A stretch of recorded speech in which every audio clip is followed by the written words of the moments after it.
کہ اللہ تبارک و تعالیٰ ناپسند کرتا ہے بری بات کو اپنی زبان پر لانے کو، یعنی احتجاج کو، الا من ظلم، مگر مظلوم احتجاج کر سکتا ہے۔ وکان اللہ سمیع علیم، اور اللہ تعالیٰ خوب سنتا بھی اور جانتے بھی ہے۔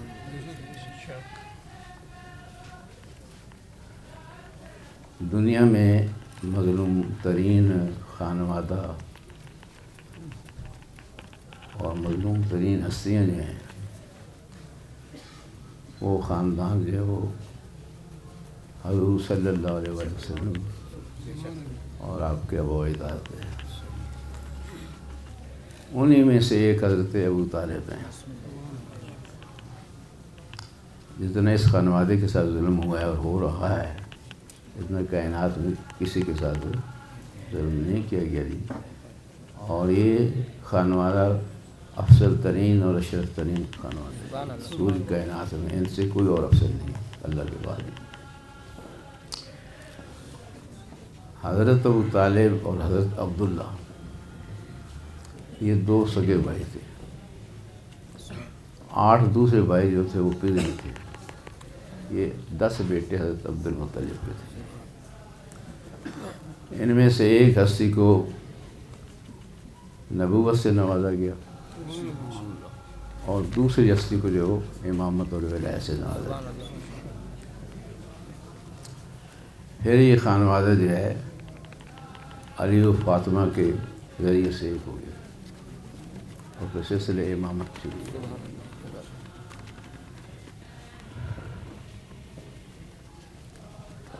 تو ان کی والدہ کا نام فاطمہ بنت عائش تھا، والد عبد المطلب تھے جی۔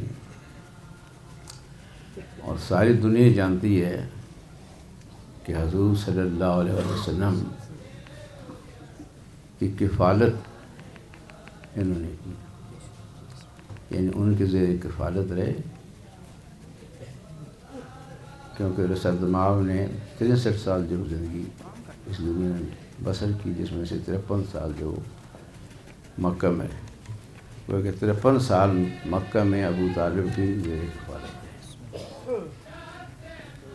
آپ ہی نے نکاح بھی اب تو پڑا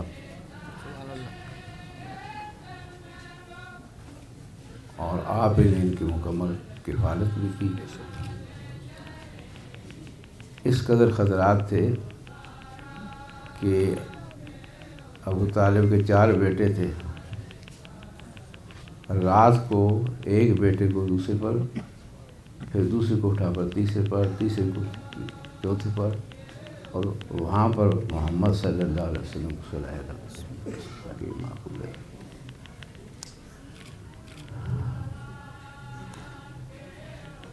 کسی کی مدد کرنا، کسی کے ساتھ محبت کرنا جو ہے وہ 4 قسم کے رشتے ہوتے ہیں۔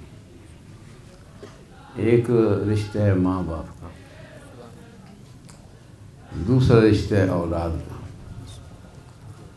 اور تیسرا رشتہ ہے وطنیت کا، ہم وطن، اور چوتھا رشتہ ہے دین کا۔ ماں باپ جو ہے اگر ان کا دین علیحدہ علیحدہ ہو، عقیدہ علیحدہ علیحدہ ہو،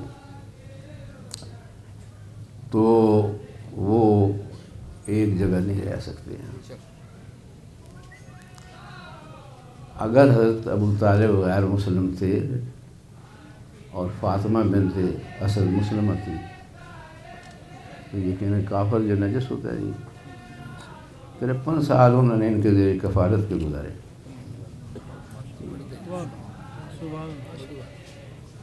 اور پھر یہ ہے کہ وہ اگر بھی شریعت بھی اعلان ہو جاتے، ان کے نکاح باطل ہو جاتے ہیں۔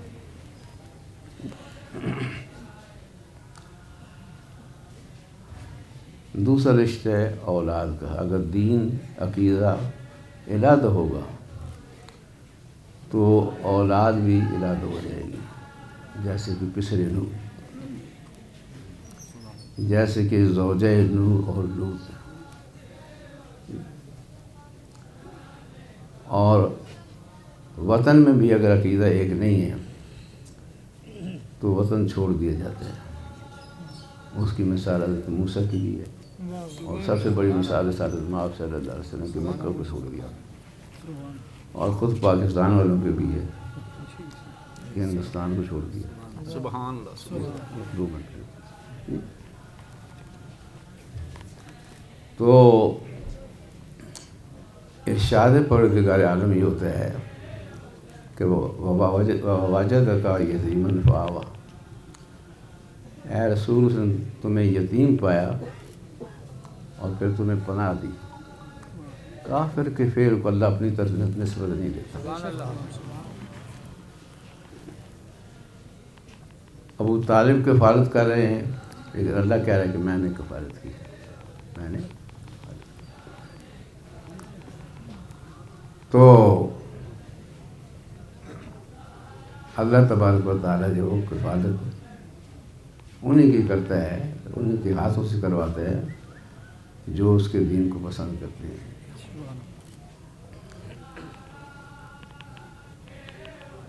یہی وجہ ہے کہ کائنات میں ارشاد المعاد جو ہے، جب افضل ترین ہستی ہیں، بڑے بڑے صحابہ بھی تھے، بڑے بڑے رشتہ دار بھی تھے جی، لیکن کسی کی وفات پر شہادت پر آپ نے ایام الحزن کیا، یوم الحزن بھی نہیں منایا۔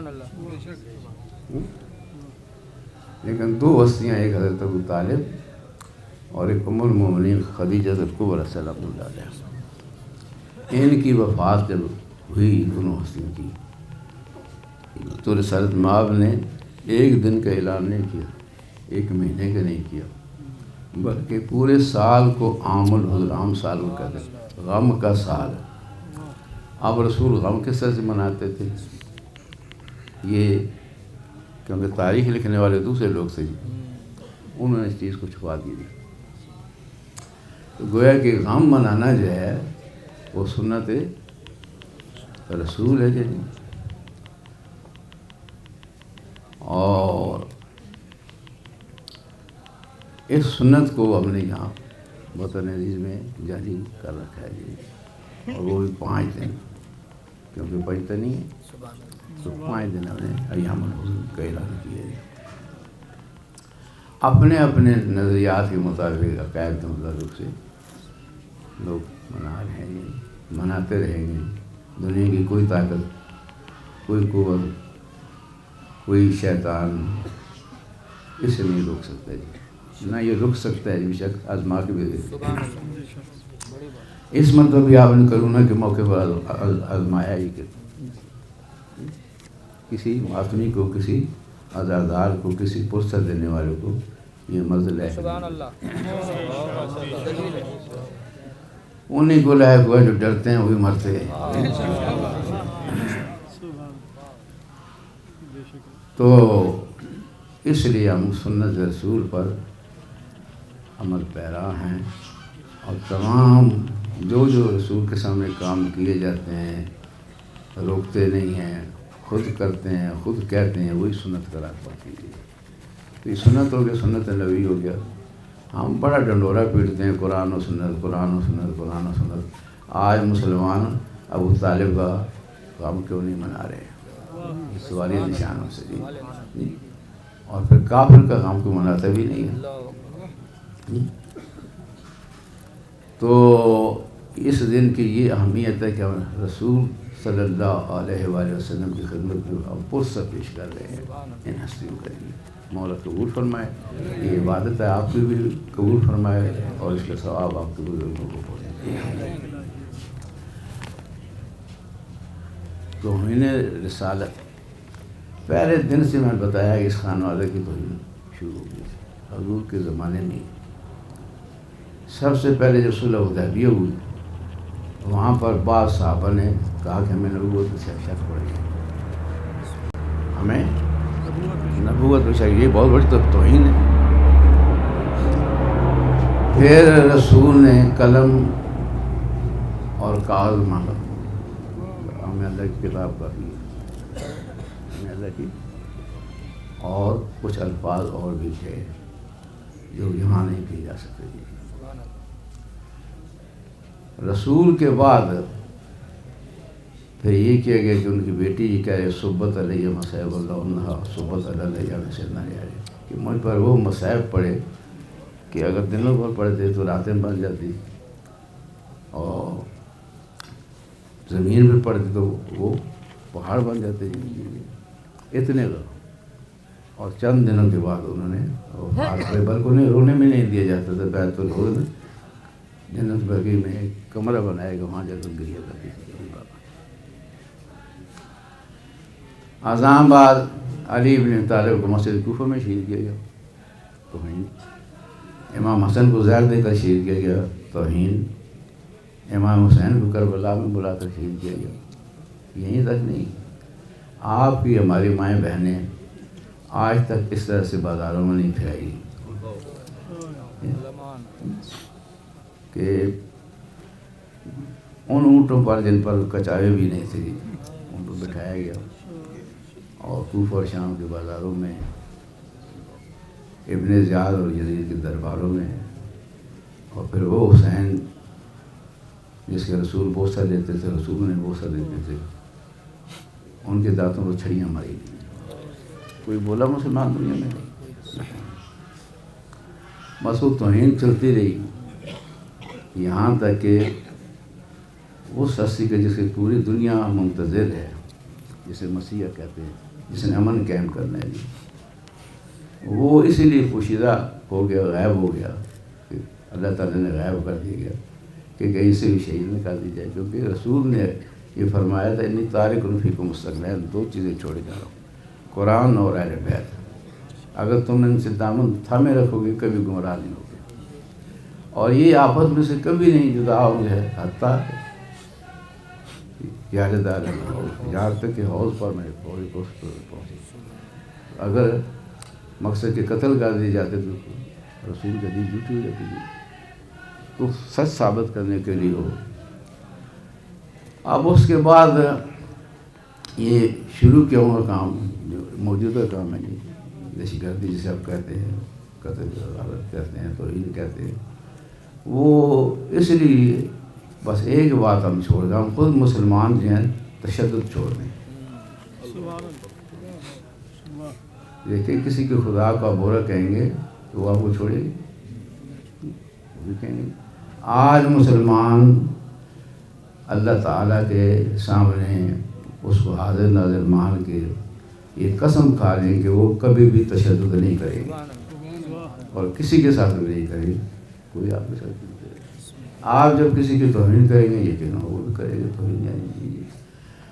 لیکن یاد رکھیے کہ جس چیز کی نسبت رسول، اہل بیت، صحابہ کے بار، پاکیزہ صحابہ کے بار اور امہات المومنین کی طرف دی جائے چاہے وہ اصل نہیں ہے، اس کا احترام واجب ہو جاتا ہے. اس کا مثال کے اگر میں کہتا ہوں یہ حضور صلی اللہ علیہ وسلم کے زمانے کی تاریخ ہے تو اب ہے یا نہیں اس کو احترام واجب تو ان کی طرف نسبت دے دیجیے. اتنا ہمارے یہاں احترام ہے پاکیزہ سے کا. دوسرا یہ کہ مسلمان ایک ہو جائے. کدھر ہے جو متحدہ فوج بنائی گئی تھی؟ کدھر ہے عرب لیگ؟ کدھر ہے او ایس سی اور وہ ادارے جو مسلمانوں نے بنائے تھے؟ پہلی جنگ عظیم ہوئی ہے، اس جنگ عظیم میں بھی مسلمانوں کو توڑا گیا اور انہوں نے سبق بھی دیا. اور پھر موجودہ دور کے جو حکمران ہے انہوں نے سب سے پہلے انہیں کوئی اور چیز نظر نہیں، جنت المعلیٰ اور جنت البقیع جہاں حضور صلی اللہ علیہ وسلم کے باعثات دفن ہیں، اور جنت البقیع جہاں امہات المومنین ہیں، اور جہاں رسول کی اولاد خاتون جنت جس کے احترام کے لیے حضور کھڑے ہو جاتے تھے. باہر جاتے تھے تو سب سے پہلے آخر میں خاتون جنت کو ملتے تھے، باہر سے واپس آتے تو سب سے پہلے خاتون جنت کو ملتے. اور صبح سویرے اٹھتے تو یہ السلام علیکم یا اہل البیت دروازے پر کھڑے ہو کر کہتے ہیں انما یرید اللہ لیذھب عنکم الرجس اہل البیت ویطہرکم تطہیرا. جميعا روز رسول کے یہ اس کا ذریعہ پر آپ آج لوگ کہتے ہیں معصوم نہیں ہیں، یہ نہیں ہے. تو انما یرید اللہ کس کے بارے میں نازل ہوئی؟ اہل بیت کے بارے میں نازل ہوئی ہے۔ تو یہ وار کیے گئے، وہاں پر قبریں جو ہے وہ انہیں زمین بوس کر دیا گیا، یعنی ان شہیدوں کو پھر شہید کیا گیا۔ اور اس میں بلا تفریق، یعنی جس قدر بھی جب آج ایک جنگ عظیم کے ہلاک شدگان کا وہاں کا قبرستان بھی موجود، اس کے احترام ہے، وہاں تقریبات کی جا رہی ہیں، وہاں تقریب کی گئی اور ایک دھماکہ ہوا، 4 آدمی زخمی ہو گئے، پوری دنیا جو ہے مقصد چیخ رہی ہے کیوں ہوا۔ لیکن آپ کو یہ نہیں کہ رسول کی مسجوجات جو ہیں، رسول کے وہ اجداد جو ہے، رسول کے مثلا اولاد جو ہے، ان کی تو ہر چیز کو مٹا دیا گیا۔ اب جنگ عہد کیا ہے؟ اس پہاڑ کو مٹا دیا گیا، نشان باقی نہ رہے۔ تو یہ ہم دوسروں کی پرستش کرتے ہیں اور اپنے جن کے احترام واجب ہے ان کی توہین کرتے ہیں، خود توہین کرتے ہیں۔ جب ہم خود توہین کرتے ہیں تو دوسروں کو کیسے کہہ سکتے ہیں کہ آپ کیوں توہین کرتے ہیں؟ پہلے ہم خود توہین ترک کریں۔ نہیں، اگر واقعی مسلمانوں میں غیرت ہے تو جنت المولا کی تعمیر کرائے، جنت البقیع کی تعمیر کرائے گی، جو وہاں مسجد تھی وہ دوبارہ انہیں تعمیر کروائے، جو ان کے نشانات تھے ان دوبارہ واپس لائے گی۔ تو پھر جب آپ ایسا کریں گے تو یقیناً دوسرے بھی ایسا کرنے پر مجبور ہو جائے گی۔ تو یہ 3 میں نے وجوہات بتائی ہیں، یہ مسلمان ترک کر دیں، ایک ہو جائے۔ اس کے بعد آپ نے کہا انتخابات کری، گلگت بلتستان۔ میں نے 30 سال پہلے یہ کہا تھا کہ فرقے کی بنیاد پر، زبان کی بنیاد پر عملی طور پر انتخابات میں حصہ لینا موت کو مقصد کے بلانا ہے، اپنے آپ کو ہلاک کرنا ہے۔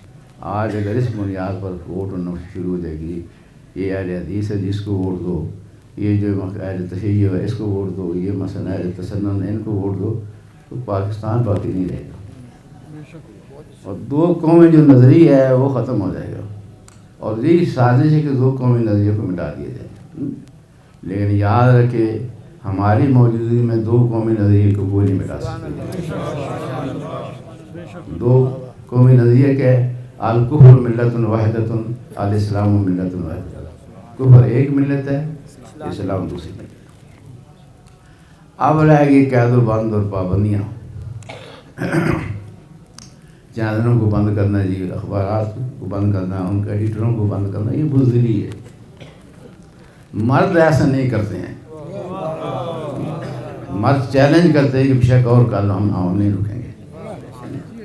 بتایا نا کہ آپ رسالت مآب کے جلوس کو روک کے دیکھ لیں، ان کے نواسی کے جلوس کو روک کے دیکھیں، کوئی مائی کا لال نہیں روک سکتا، یاد رکھے جب کئی حکمران ہے، کئی چلے گئے جی، نمرود ہے، فرعون ہے، شداد ہے، بنی امیہ کا پورا خاندان جو ہے، یزید ہے، سارے آج کدھر ہے؟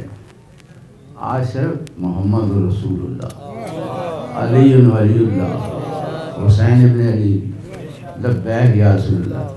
تو یہ ساری جو پابندیاں لگائی گئی ہیں، یہ لگائی جا رہی ہیں، ہم ان کی پرزور مذمت کرتے ہیں اور ان تمام کے ساتھ یکجہتی کا اظہار کرتے ہیں۔ یہ نہیں کہ وہ ہماری خبریں دے گی تب یہ یکجہتی کرتے نہیں ہے۔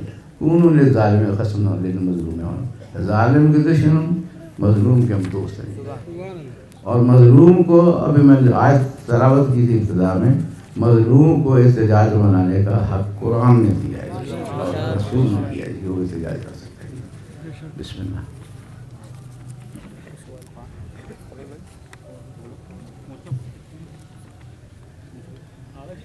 پاکستان نے یہ فیصلہ کیا ہے کہ وہ توہین کی جو واقعات ہیں اس کے لیے اسلامی جو کونسل ہے OIC وہاں پہ رابطہ کرے گا اور اس کے لیے رابطے کر رہا ہے، یہ کوشش ان کی کتنی کامیاب ہو سکتی ہے؟ پہلے ان کی کوشش کتنی کامیاب، جو اسرائیل کو تسلیم کروانے پہ زور دے رہے ہیں وہ یہ کیا کوشش کرے گی؟ کشمیر کے بارے میں کوشش کر کے دیکھیے، فلسطین جو مثلا حکومت اسرائیل کے حکومت القدس کو بنا دی گئی، اس وقت رابطہ کیسا ہے؟ کوئی رابطہ نہیں کرتا. ہم خود توحید کے ارتکابات کرتے ہیں. پہلے ہم خود باز آ جائیں، دین و شریعت کو مکمل طور پر اپنائیں جی، اور بتائیں کہ ان کے احترام کیا ہے، پھر کوئی بھی نہیں کرے گا. جیسے کوئی کر سکتے ہی نہیں. تو اور کوئی سوال؟ ایک سوال علامہ صاحب، فرقہ واریت دوبارہ سے پھیل رہی ہے، اس کی آپ کیا وجہ سمجھتے ہیں، روکا کیسے جا سکتا ہے؟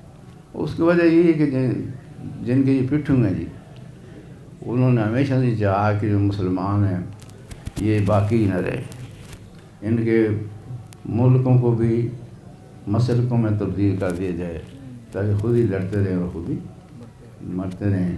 اور یہ آپ نے دیکھ لیا کہ سب سے پہلے مقصد کے وہ خلیفہ ہے کیا خلافت عثمانی، اس کو توڑا گیا، ملکوں کو چھوٹا کیا گیا، پھر ان کو مسلکوں میں تبدیل کیا گیا. آپ جائیں سعودیہ میں نعتیں پڑھ کے مجھے دکھائیں، یا اذان سے پہلے جو آپ الصلاۃ والسلام پڑھتے ہیں وہ پڑھ کے دکھائیں، یا قبرستان میں جا کر زیارت پڑھ کے دکھائیں. بدعت بدعت یہ کہی. تو سب سے پہلے جو ہے ہمیں صحیح جو اسلام ہے جو قرآن و اہل بیت کے ذریعے سے پہنچا ہے، تو رسول نے قرآن و اہل بیت کا ہے، اور اس کو تسلیم کریں گے، خود مقصد کے عمل کریں گے تو دوسرے بھی کر سکتے ہیں. مولا علی بن طالب سے امام نے کہا کہ آج مجھے وہ شخص مل سکتا ہے جو ایک درہم اللہ تعالیٰ کی راہ میں صدقہ دے کر آئے. علی بن طالب نے تھوڑی دیر کی، رسول کو پتہ تھا، پوچھا دیر کیوں کی ہے؟ کہ مولا پہلے میں خود درہم دینے کے لیے، صدقہ دینے کے لیے، تاکہ جب میں اعلان کروں تو کوئی یہ نہ کہے کہ آپ نے خود بھی دیا ہی نہیں. تو پہلے خود عمل کرنا ہوتا ہے، عمل سے زندگی بنتی ہے یعنی، تو پھر دوسرے لوگ بھی عمل کرتے ہیں. تو ہمارا پیروکار وہ ہے، معصوم کا فرمان ہے، جو کسی محلے میں رہتا ہوں، کسی شہر میں رہتا ہوں، کہ بہت ہی اچھا تمام خوبیاں صرف ایک اس میں نہ کر سکے اہل بیت کا پیروکار ہے، یہ سمجھا رہے ہیں. تو یہ فرقہ واریت جو ہے ہم خود ہی اس کے موجب ہے.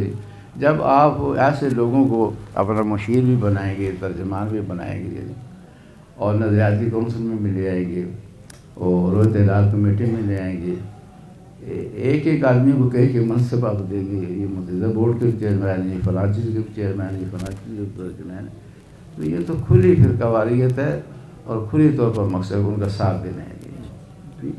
اگر آپ نے مقصد 80 کے قریب جماعتیں کا عدم قرار دیا، وہ تو پھر رہے ہیں، وہ تو کام کر رہے ہیں جی، انہیں سے کروائے جا رہے ہیں. تو جب تک ان کو یعنی ہمارے عمل میں اور اپنے اتفاق نہیں ہوگا، اس وقت یہ کام نہیں رکتے.